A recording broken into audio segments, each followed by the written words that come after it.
CEC ও তার commission Hasina সরকারের চাপ মেনে সাংবিধানিক শপথ ভেঙেছে বলে মন্তব্য করেছেন বিএনপির সিনিয়র যুগ্ম মহাসচিব রুহুল কবির রিজভী। বৃহস্পতিবার নয়াপল্টনে সংবাদ সম্মেলনে তিনি এসব মন্তব্য করেন।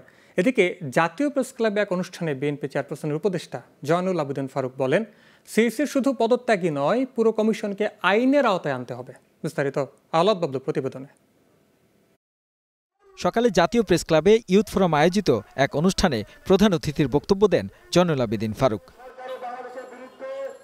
এ সময় তিনি হাসিনা সরকারের সমালোচনা করে বলেন, দেশে সুষ্ঠু নির্বাচন হলে বিএনপি ক্ষমতায় থাকত, এজন্য নির্বাচন কমিশন দায়ী উল্লেখ করে তিনি বলেন, এখন সিইসি শুধু পদত্যাগ করলেই চলবে না, এদের সবাইকে আইনের আওতায় আনতে হবে।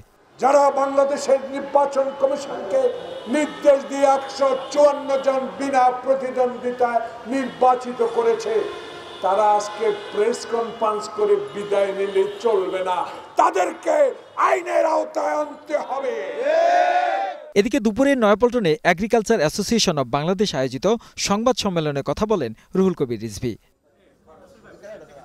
নির্বাচনের নামে কুকীর্তির মধ্য দিয়ে গণতন্ত্র ধ্বংসের দায় রাকিব হুদা ও আওয়াল কমিশনকে কাঠগড়ায় দাঁড় করানোর দাবি তোলেন বিএনপির এই সিনিয়র নেতা।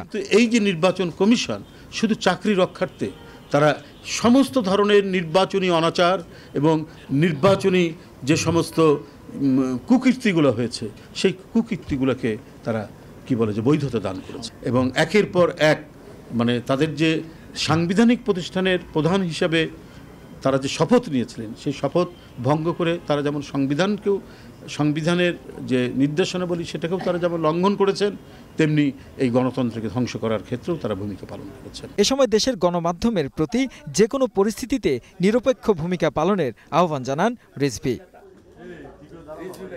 আওলাদ বাবলু, গ্লোবাল টেলিভিশন, ঢাকা।